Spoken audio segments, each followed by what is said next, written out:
तो let's start with the first one children, that is industrial sector. अब बच्चों ध्यान से मेरी बात को सुनिएगा। एक सिंगल बिजनेस यूनिट को इकोनॉमिक्स की लैंग्वेज में हम क्या बोलते हैं? फर्म। और ग्रुप ऑफ फर्म्स को हम क्या बोलते हैं? इंडस्ट्री। तो Maruti is a firm. Maruti, Volkswagen, Hyundai, Tata, Mahindra, this is automobile industry. But यहां पे इंडस्ट्रियल सेक्टर का मतलब ये बिल्कुल नहीं है। यहां पे इंडस्ट्रियल सेक्टर का मतलब ग्रुप ऑफ फर्म्स नहीं है चिल्ड्रन। यहां पे इंडस्ट्रियल सेक्टर का मतलब है the manufacturing sector. What? Manufacturing sector. तो मैन्युफैक्चरिंग सेक्टर को अच्छे तरीके से चलाने के लिए गवर्नमेंट ने 24 जुलाई 1991 को जो इंडस्ट्री पॉलिसी लगाई वो क्या थी? ध्यान से सुनिएगा। पहला point, licence liquor defence equipment industrial explosive. Industrial explosive मतलब वो दिवाली में बिकने वाला पटाखा नहीं, जो रॉकेट फ्यूल होता है, या आरडीएक्स वगैरह, या पीईटीएन आजकल बड़ा चल रहा है। पता है पीई10 क्या है बच्चों? नहीं पता? पीईटीएन, 30 ग्राम पीईटीएन एक इंसान को निपटाने के लिए भरपूर है। 30 ग्राम, 30 ग्राम समझ लीजिए खांसी की 2 चम्मच दवाई हो गई। सर ये होता क्या है पीईटीएन? अभी आपने सुना होगा मोसाद वालों ने कैसे हिजबुल्ला ग्रुप के आतंकवादियों को पेजर्स में ब्लास्ट करवाया। नहीं सुना? न्यूज नहीं पढ़ते लोग? काव्या जी सुना है, Sneha ji, people on the hot seat सुना है? नहीं सुना? चलिए बताता हूँ। पेजर जानते हैं क्या होता है? पेजर मोबाइल फोन के आने से पहले चला करता था। धोबी लोग लेके चलते थे उसको ज्यादातर। तो मोबाइल आ गया तो उसकी जरूरत खत्म हो गई। कैलकुलेटर के बराबर 2-3 लाइन की स्क्रीन होती थी, महंगे वाले पेजर में 4 लाइन की स्क्रीन होती थी। मेरे को आपको टेलीग्राम मैसेज भेजना है, वो टेलीग्राम ऐप में समझ लीजिएगा, छोटा सा मैसेज भेजना है 50 लोगों को एक साथ। 50 लोगों को एक साथ, ठीक है? तो मैं बेसिकली रेडियो डिवाइस पे वो काम करता था। वो मोबाइल की तरह सिग्नल नहीं होता था, जस्ट लाइक एफएम रेडियो जैसे चलता है। तो मैं रेडियो सेंटर से मैसेज करा दूंगा आपको कि भाई come to class at this time, सब बच्चों को एक साथ मैसेज पहुंच जाएगा। तो हिजबुल्ला ग्रुप वाले जो हैं, जो उधर लेबनान को कंट्रोल करते हैं, तो उनसे काफी खतरा था इसराइल वालों को। इसराइल वालों ने क्या सोचा कि भाई इनको कैसे निपटाया जाए। कहीं से इनको खबर लग गई कि हिजबुल्ला वालों ने 5,000 पेजर ऑर्डर किए हैं। तो उनको पता लगा कि पेजर आज के जमाने में कौन इस्तेमाल करता है। तो पता लगा हिजबुल्ला आतंकी ग्रुप जो है उसने ऑर्डर किया है। अब आप कहेंगे सर वो मोबाइल फोन क्यों नहीं इस्तेमाल करते थे? मोबाइल फोन ट्रैक हो जाता है, पेजर ट्रैक नहीं होता। लाइक मेरा वीडियो कौन देख रहा है मेरे को नहीं पता, क्योंकि यूट्यूब पे है। क्योंकि यूट्यूब पे है। बट ऑफलाइन क्लास में, ऑनलाइन क्लास में कौन से बच्चे कनेक्टेड है ये मेरे को पता लग जाता है। तो mobile phone can be tracked, pager radio device पे चलता है तो ट्रैक नहीं होता। तो पेजर के थ्रू मैसेजेस दिए जाएंगे हिजबुल्ला ग्रुप के सारे स्लीपर सेल्स वगैरह को, कहां अटैक करना है। तो ये बात जब इसराइल के मोसाद को, जो इंटेलिजेंस एजेंसी है रॉ की तरह, पता लग गई, तो उन्होंने उस कंपनी को पकड़ा। कंपनी का नाम था अपोलो करके कुछ। उस कंपनी ने, ताइवान की एक कंपनी ने ऑर्डर लिया था। और उस कंपनी ने ऑर्डर लेबनान से ही, करीब कोई कंपनी थी किस कंट्री की, बीकेसी कॉर्पोरेशन करके थी, बीके के सॉरी, तो उसको ऑर्डर दिया था। अब उसकी साइट वेट सब बंद हो गई है। तो मोसाद वालों ने पैसे से खिलाए होंगे, बोला होगा बैटरी के बगल में एक लेयर लगाओ और उसको तार से जोड़ दो, हम एक मैसेज भेजेंगे और वो बम एक्टिवेट हो जाएगा। तो वो जो आरडीएक्स या वहां पे जो केमिकल यूज हुआ था, इट इज पीईटीएन। तो सर हमारे फोन की बैटरी में भी ऐसा हो सकता है? बिल्कुल हो सकता है, चाइनास बन के आ रहा है। पता लगा पड़े बड़ाम से आवाज आ जाए इस समय। Is that clear?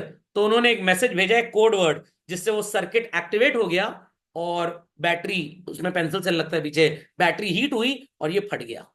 तो समझ लीजिए वो 2800 लोगों के साथ नुकसान हुआ। 12-15 तो मर गए हैं, कुछ मरने की कगार पे हैं, और जो जिंदा रहेंगे उनको एक दो आदमी जीवन भर देखने के लिए चाहिए। अब कुछ करने लायक है ही नहीं वो। तो खैर, तो इसीलिए इंडस्ट्रियल एक्सप्लोसिव का लाइसेंस गवर्नमेंट ने अपने पास रखा। ठीक, डिफेंस इक्विपमेंट अपने पास, लेकर अपने पास। बट अभी ये जो मोदी जी की सरकार आई है, उन्होंने डिफेंस इक्विपमेंट में थोड़ा सा लिबरलाइजेशन ले आए हैं। क्या लिबरलाइजेशन ले आए हैं? इंडिया की प्राइवेट कंपनीज जैसे रिलायंस डिफेंस वगैरह हो गई, ये विदेशी कंपनियों के साथ एयरप्लेन डील करने में गवर्नमेंट की हेल्प करेंगी। Because they are businessmen, they know better how to negotiate. नेता को क्या पता, आईएएस ऑफिसर को क्या पता। ओके। तो अभी जब हमने राफेल खरीदे, तो इंडिया की तरफ से इट वाज रिलायंस डिफेंस, और फ्रांस की तरफ से it was Dassault enterprises. उनके बीच में डील हुई है। तो as of today defence is somewhat liberalised. सुनाई पड़ गई बात? कही। तो अगर आपको नई यूनिट लगानी है या एग्जिस्टिंग फैक्ट्री को बढ़ाना है, 2 से 3 मैन्युफैक्चरिंग प्लांट लगाने हैं, तो कोई भी सरकारी परमिशन लेने की जरूरत नहीं है, बस एक इंफॉर्मेशन देनी है आपको कि भाई हम नई फैक्ट्री लगाने जा रहे हैं, इसमें हम कार बनाएंगे, हमारी कार को अप्रूव करने के लिए हमें हेल्प करिए। बट इन तीन चीजों के लिए you are not allowed and you are not allowed till date to do any deal privately और टू सेट अप बिजनेस। तो लिकर में क्या है कि आप लिकर को, अल्कोहल को मैन्युफैक्चर कर सकते हो, बट बेचने के लिए रूल्स किसके चलेंगे? गवर्नमेंट के। अभी वो केजरीवाल जी फंसे थे ना, चलिए खैर देखा जाएगा क्या हुआ। समझ में आ गई बात बच्चों? सेकंड पॉइंट, पब्लिक सेक्टर का रोल धीरे धीरे कम हो गया। टोटल 17 इंडस्ट्रीज सिर्फ और सिर्फ पहले थी, इनको 3 पे रिड्यूस कर दिया गया। मतलब 14 इंडस्ट्रीज में प्राइवेट सेक्टर को बोला आओ तुम भी बिजनेस करो। कौन सी 3 थी भाई? Liquor, defence and industrial explosive. अब थोड़ा सा डिफरेंस है यहां पे बच्चों, ध्यान दीजिएगा। डिफेंस तो मैच कर रहा है यहां से, एटॉमिक एनर्जी और इंडस्ट्रियल एक्सप्लोजिव्स प्रैक्टिकली सेम है। कैसे सेम है सर? अरे uranium is also an explosive, atomic energy. Railway transport, अब रेलवे ट्रांसपोर्ट लिबरलाइज हो गया बच्चों। तेजस एक्सप्रेस का नाम सुना है? एक प्राइवेट वाली तेजस है और एक सरकारी तेजस है। प्राइवेट तेजस का फेयर थोड़ा सा ज्यादा है। सो पहले एक्सक्लूसिवली पब्लिक सेक्टर के लिए सब कुछ रिजर्व था। 17 टोटल इंडस्ट्रीज थी जहां पे धंधा पानी दुकानदारी कौन कर सकता था? सिर्फ गवर्नमेंट। पब्लिक में मैं और आप नहीं, यहां पब्लिक सेक्टर का मतलब गवर्नमेंट है। गवर्नमेंट ने कहा 3 को छोड़ के आओ तुम भी दुकान चलाओ। तो डिफेंस एज ऑफ टुडे 2014 के बाद partially liberalise, atomic energy not at all liberalised, railway is also optimally liberalised. IRCTC को अलग कर दिया, भैया तुम अलग हो, इंडियन रेलवेज अलग है। केटरिंग पूरी की पूरी आउटसोर्स करने लग गए। जो हलवाई, जो होटल वाला, रेस्टोरेंट वाला सस्ता खाना देगा, उसका खाना ट्रेन में आएगा। Is that clear? आईसीएफ का नाम सुना होगा, इंडियन कोच फैक्ट्री, जहां पे वंदे भारत ट्रेन मैन्युफैक्चर होती है, वो भी मान लीजिए मोर और लेस प्राइवेटाइज्ड ही है एक तरह से। ट्रेन तो सब गवर्नमेंट की है। हाँ, ट्रैफिक गवर्नमेंट का है, बट तेजस एक्सप्रेस जो है वो प्राइवेट भी है और वो सरकारी भी है। 90 या 95% ट्रेनें सरकारी हैं। अभी रिसेंट स्टार्ट हुआ है ये। रफेल डील पहली थी डिफेंस में, और C295 का जो प्लांट अभी वडोदरा में लगा है, जहां हमारे ये C295 प्लेन्स बनेंगे, टाटा और कौन सी बोइंग या कौन सी कंपनी है जिन्होंने मिलकर फैक्ट्री लगाई है, तो ये अभी स्टार्ट हो रहा है। समझ में आ गया? बट एटॉमिक एनर्जी, अब खैर पहले तो मैं पढ़ाते समय 10 साल पहले यही बोलता था कभी भी डिफेंस प्राइवेटाइज नहीं होगा, रेलवे कभी भी लिबरलाइज नहीं होगा, बट आज हो गया। हो सकता है कि आपकी अगली जनरेशन, या जब तक आप दादा नाना नानी बने तब तक आपके ग्रैंड चाइल्ड बोले नाना जी हम इस बार एटम बम छुड़ाएंगे दिवाली में, तो हो सकता है तब तक एटॉमिक एनर्जी पूरी तरह से लिबरलाइज हो जाए। जो रिजर्वेशन था कुछ केसेस में छोटे बिजनेसमैन को अपग्रेड करने के लिए बोला गया कि ये छोटे मोटे काम सिर्फ कुछ लोग करेंगे, अडानी अंबानी जैसे लोगों को स्मॉल स्केल इंडस्ट्री में इंटरफेयर करने की परमिशन नहीं थी। सर जैसे आपने जूट पहचानते क्या होता है? बोरा, बोरे की प्रोसेसिंग सिर्फ छोटे बिजनेसमैन को अलाउड थी, क्योंकि बड़े लोग अगर इस इंडस्ट्री में घुस गए मर जाएगा बेचारा छोटा बिजनेसमैन। बट ये छोटे बिजनेसमैन इसलिए छोटे हैं क्योंकि दिमाग से छोटे हैं। ये गवर्नमेंट से पैसा तो लेते थे, खा जाते थे, एकदम वही गांव वाले किसान की तरह। तो गवर्नमेंट ने बोला अब तुम लोग किसी लायक के नहीं हो, जो चीजें तुम्हारे लिए रिजर्व की गई थी अब वो तुम्हारे लिए रिजर्व नहीं होंगी। तो अब मिनिमम आपको अगर बिजनेस करना है सबके साथ मिलकर, तो भाई 1 करोड़ रुपए कम से कम लगाना पड़ेगा। तो पहले कहती थी गवर्नमेंट 1 लाख तुम लगाओ, बाकी हम आपको हेल्प कर देंगे।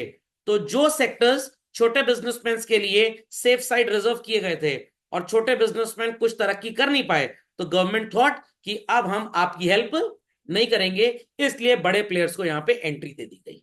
नहीं तो शायद रिलायंस का रिलायंस फ्रेश वगैरह जैसा स्टोर आज तक ओपन भी ना होता। People understood this children? Kavya got it, Sneha got it, people in the hot seat understood? Yes, sir. Yes. आगे बच्चों चलिए। Monopolies restrictive trade practices act, ये क्या है सर? पूरे इंडिया में मैंने अग्रीमेंट कर लिया steel authority of India limited से, हमको सिर्फ लोहा बेचना और किसी को मत बेचना, और हम उस लोहे से कार भी बना रहे हैं, बाइक भी बना रहे हैं, सब कुछ बना रहे हैं, और अपनी मन चाही प्राइस पे बेच रहे हैं। ये गलत है बच्चों, ये गलत है। इस तरह का हम कुछ भी नहीं कर सकते। क्यों गलत है भाई? ऐसे तो आप मोनोपोली क्रिएट कर रहे हैं, लोगों को डोमिनेट कर रहे हैं, अनड्यू एडवांटेज उनका उठा रहे हैं। This is abandoned as per MRTP act.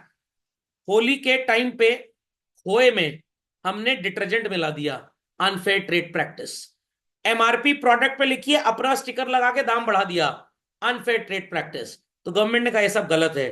तो इस कानून के तहत कंपनीज के ऊपर से काफी रेस्ट्रिक्शंस क्रिएट किए गए।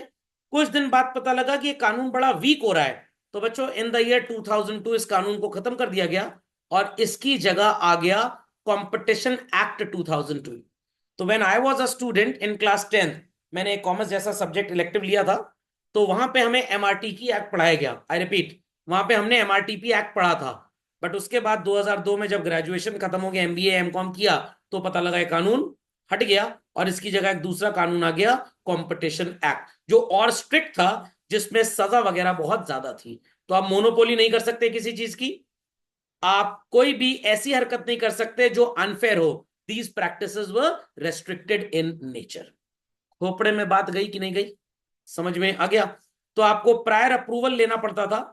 अगर आपको दो कंपनीज को आपस में मर्ज होना है, किसी बिजनेस को आपको खरीदना है, ये सारा अप्रूवल लेने का काम सरकार ने खत्म कर दिया। सरकार ने कहा आप जेट एयरवेज हो, आप इंडिगो हो, जो जैसे चाहे खरीद लो, हमें कोई समस्या नहीं है। सर पहले गवर्नमेंट इतना स्ट्रिक्ट क्यों थी? अरे जब आप छोटे थे, 6 साल के थे, आपके पास अकल थी क्या? तो parents used to be very strict. But उस समय मम्मी आपकी गलती पे 2 कंटाप आपको मार देती थी। अब सर सच्चाई बताए सर, अभी वही हाल है सर। खैर कोई बात नहीं, बट अभी वैसा नहीं होगा। Is that understood? पापा आपके बताते होंगे जब वो आपकी उम्र के होंगे, पापा से उनको बहुत डांट पड़ती होगी, बट आपकी जनरेशन को उतनी डांट नहीं पड़ती थी।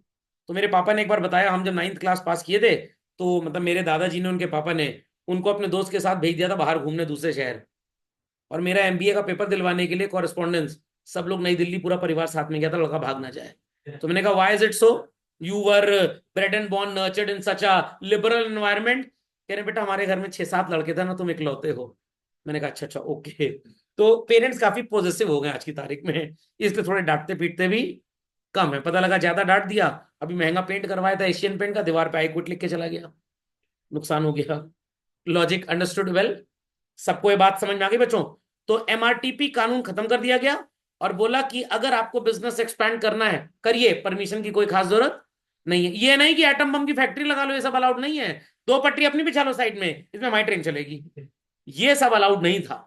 Is that clear? In sectors के अलावा आपको एक नोटिफिकेशन गवर्नमेंट को देना है, एक इंफॉर्मेशन गवर्नमेंट को देनी है, और ज्यादा पचड़बाजी पंगेबाजी ज्यादा नहीं है। आप ठेला लगा लीजिए, चाट बेचिए, बट हम चौराहे के बीच में ठेला लगाएंगे। जो लोग चौराहे क्रॉस करेंगे पहले फुल्की खा के जाएंगे हमारे यहाँ से। With in the ambit of law, कानून के दायरे में रहकर you can expand your business. Is that understood? नहीं तो कोई लोग अपने घर में फैक्ट्री छोटी सी लगा रहे हैं, लघु उद्योग, बंद करो, ये सब नहीं चलेगा, ये सब अलाउड हो गया। अब आप ये सब काम कर सकते हैं। ये मॉडल हमारी गवर्नमेंट ने बच्चों चाइना सीखा। वहां पे शी जिनपिंग के जो पिताजी और दादाजी थे, दे सेड कि लोगों को सेल्फ एम्प्लॉयबल बनाइए, अपने कोर्टयार्ड में छोटा मोटा काम वो स्टार्ट कर सकते हैं।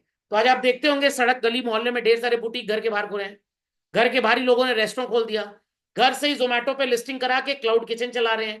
पहले ये सब अलाउड था ही नहीं। तो people understood what is MRTB. पक्का? लिबरलाइजेशन सबको समझ में आ गया बच्चों? इंडस्ट्रियल सेक्टर रिफॉर्म समझ में आ गए? चलिए, तो इंडस्ट्रियल सेक्टर रिफॉर्म होते हैं समाप्त।